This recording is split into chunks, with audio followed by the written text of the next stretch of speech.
प्रदेश भर में जहां व्यायाम शिक्षकों की स्थायी भर्ती के सरकार के फैसले के खिलाफ प्रदेश के व्यायाम शिक्षक विरोध प्रदर्शन कर रहे हैं, वहीं आज पाटन में भी शारीरिक शिक्षा शिक्षकों ने रैली निकालकर जिला कलेक्टर को आवेदन सौंपकर व्यायाम शिक्षकों की स्थायी भर्ती की मांग उठाई है। व्यायाम शिक्षक जहां पिछले 20 दिनों से गांधीनगर में विरोध प्रदर्शन कर रहे हैं, वहीं क्रीड़ा भारती गुजरात प्रांत ने भी व्यायाम शिक्षकों की इस मांग का समर्थन किया है। पिछले 15 वर्ष से पूरे राज्य में प्राथमिक, माध्यमिक एवं उच्चतर माध्यमिक, सरकारी एवं बिन सरकारी सहायता प्राप्त विद्यालयों में व्यायाम शिक्षकों की भर्ती नहीं की गई है तथा राज्य में सरकार द्वारा अस्थायी तौर पर भर्ती किए गए खेल सहायकों को भी उनका कार्यकाल समाप्त होने के बाद भी कार्यमुक्त कर दिया गया है। खेल के क्षेत्र में छात्रों को मार्गदर्शन और मंच प्रदान करने वाले व्यायाम शिक्षकों का भविष्य अंधकार में हो गया है। पाटन जिले के व्यायाम शिक्षकों ने आज रैली निकाली और जिला कलेक्टर को आवेदन सौंपकर राज्य में व्यायाम शिक्षकों की स्थायी भर्ती की मांग की। उन्होंने बताया कि जब खेल योग्यता परीक्षा आयोजित की गई थी तब सरकारी प्राथमिक विद्यालयों में व्यायाम शिक्षकों के 5075 पद स्थित थे,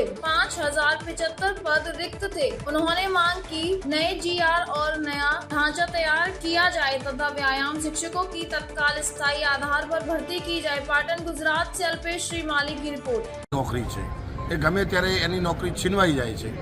વસ્તુસ્થિતિ બીજી છે કે જે શાળાની અંદર જે બાળકોને ખેલાડીઓને તૈયાર કરતો હોય એ 11 મહિના પછી એને કોઈ બીજી શાળા મળે તો ત્યાં જઈને એને પાછું પોતાનું પ્રદર્શન વ્યવસ્થિત કરી શકતા નથી।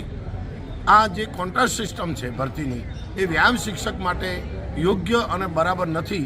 એટલે અમારી દ્રષ્ટિએ અમે એવું માનીએ છીએ કે વ્યાયામ શિક્ષક એ શાળાનો શિસ્તનો પાયો છે।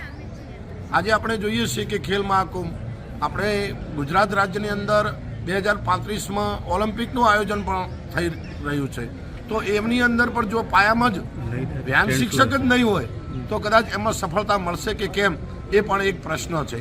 તો મારી વિનંતી ગુજરાત સરકારને છે કે સત્વરે કાયમી વ્યાયામ શિક્ષકોની ભરતી કરે, આ અમારી ખાસ વિનંતી છે। માંગ નહીં સ્વીકારે તો શું આગળ કાર્યક્રમ શું રહેશે તમારો? માંગ અમારી જે છે એ સ્વીકારે એવી અમે વિનંતી કરીએ છીએ। નહીં સ્વીકાર તો તમારે સ્ટેન્ડ શું રહેશે? આગામી સમયમાં રાજ્ય સરકાર જો આ બાબતે ગંભીરતાથી વિચાર નહીં કરે તો ક્રીડા ભારતી સામૂહિક રીતે બધા સંગઠનો સાથે મળી અને આગામી સમયમાં અમારી યોજના અમે નક્કી